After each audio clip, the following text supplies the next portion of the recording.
I thought this cottage in the New South Wales country city of Goulburn was a great subject to practice a style, a technique for a really quick sketch of a lovely urban streetscape subject, but also, given the light situation, being backlit as it were, a chance to practice using sketch markers to try and capture light effects that would be very difficult to capture any other way. And of course, we can just change the position of the sun if we want. Artists are so powerful, aren't we? But at other times, I think the shadows and the fragments of bright light that we capture within the scene are really interesting and a part of the visual drama. So it's good to practice doing these sorts of scenes where the shadows are quite a significant part of the surface area. Now, you're watching me draw this at double speed, so if you'd like to see it in real time, then use the cog icon to slow the video down to half speed and you'll be watching it at actual speed. And the voiceover, if you still want to hear it, might sound a bit slurred, but it will still be quite understandable. And please hit the like button if you find these videos helpful, because that really helps me. So at this point though, I'm working on the line work with my 0.3mm fineliner. You can see where I chose to start with this front veranda and really doing the section between the veranda front gutter and the top of the hedge, because I thought that was the most straightforward spot, because I had the three spaces between the two veranda posts in the centre to use to create the proportions of the veranda. And then once I got the length of it worked out, I could use that to then go backwards. So I think that worked quite well.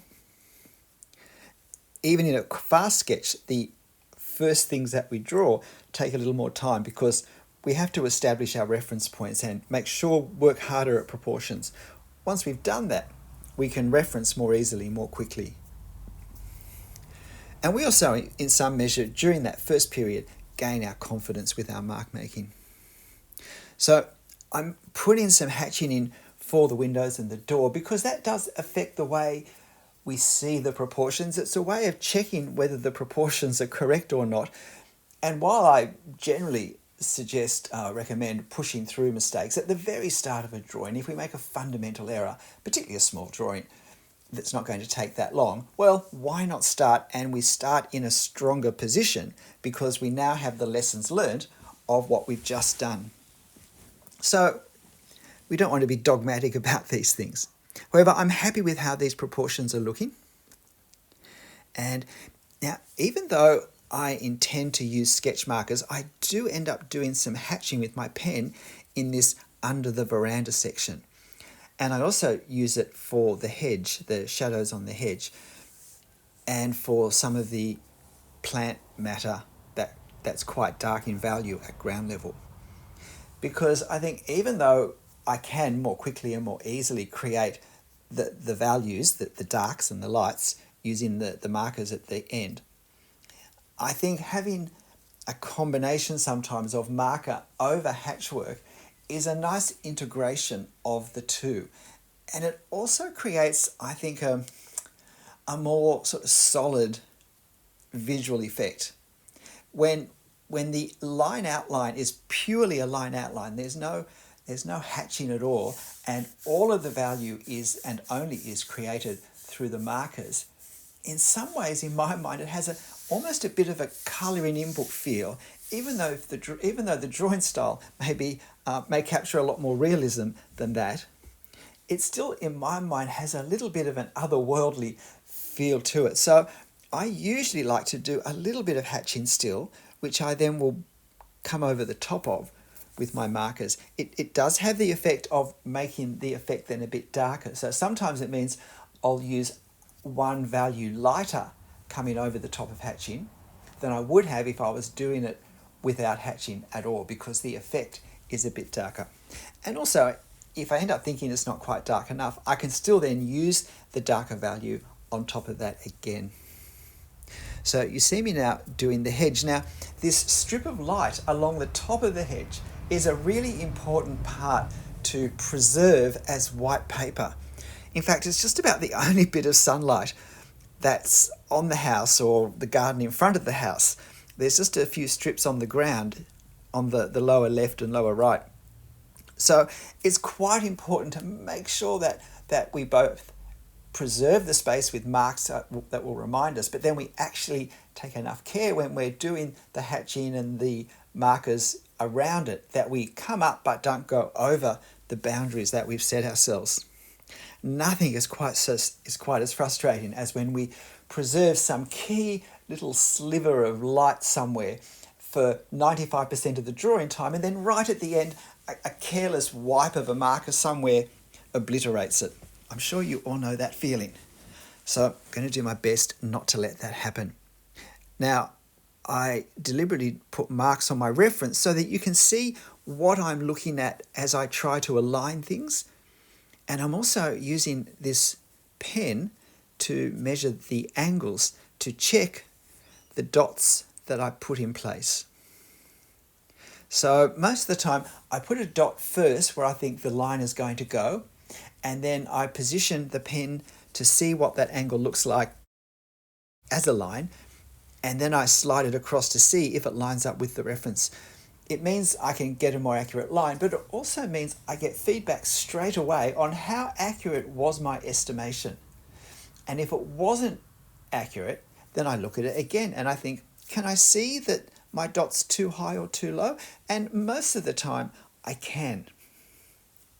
And if I can't, then I double check my pen sliding a few times because maybe I didn't do a good job at that.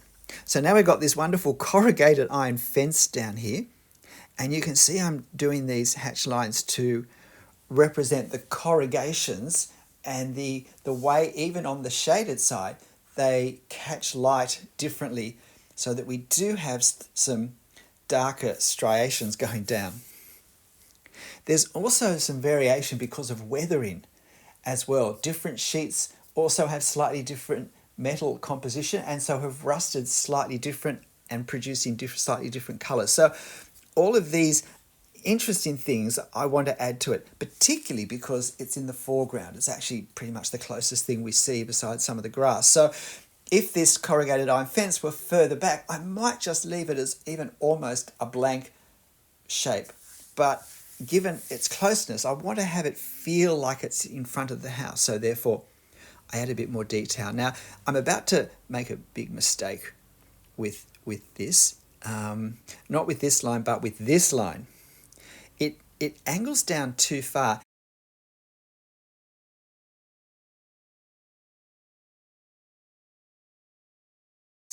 It's really too angled down.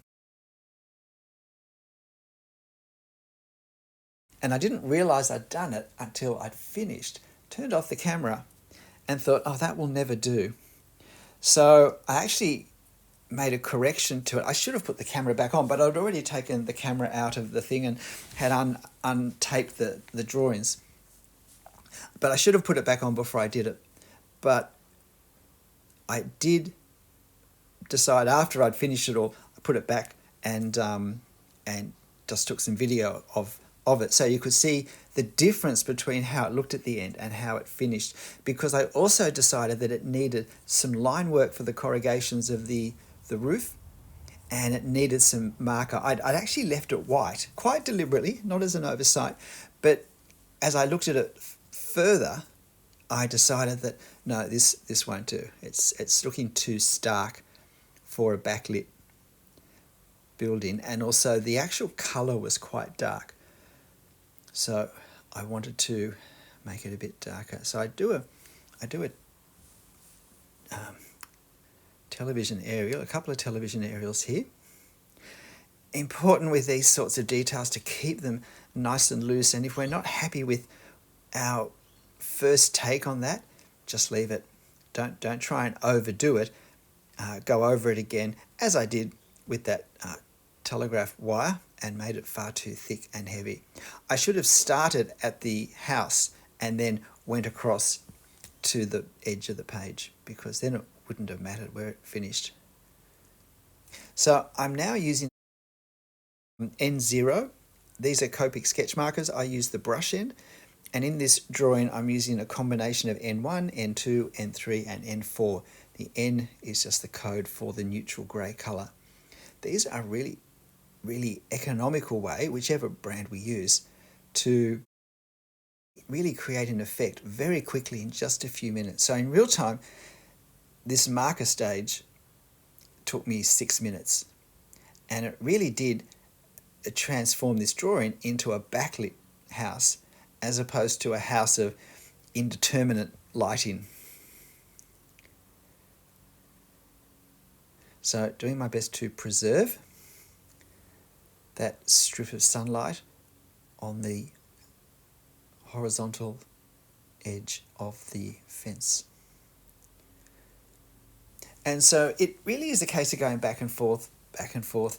I did that side of the house, N1, I changed it to N2 later, or mostly N2, just to create a bit of variation. I thought it was a bit light for the way the rest of the house went.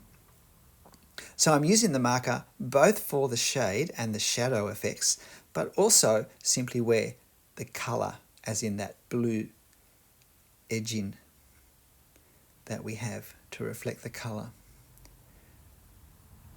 So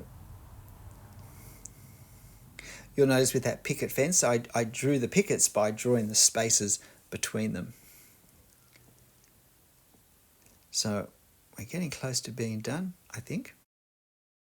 So now I'm using the N2 to darken the right-hand side of this end wall and just give a more three-dimensional look. So now you see it with that roof line adjusted slightly and with the N4 and N3 on the corrugations. What do you think? I think it works far better. I think it really was an oversight to think that the roof didn't need a darker colour just for the value of the colour alone, let alone the amount of shade that was on it. I'll put this photo on my channel community page. You can have a go at just drawing it if you want. I didn't draw the house next door because I liked the silhouette edge. I thought the house would just clutter it. In a moment, we'll go back to the original and you can just see the difference that not having done that extra line work on the top roof edge and on the values creates. G'day, I'm Stephen Travers. Here we have it as I originally left it. What do you think? I'd love to hear in the comments what you think, whether you think it's been improved by how I added to it after I turned the camera off, or would you have left it and think it should have been left as it was when I did first turn the camera off. But whatever you think and whatever decisions you make and I make for our drawings, let's make sure we have fun. I certainly did with this one. I'll see you next time. Bye.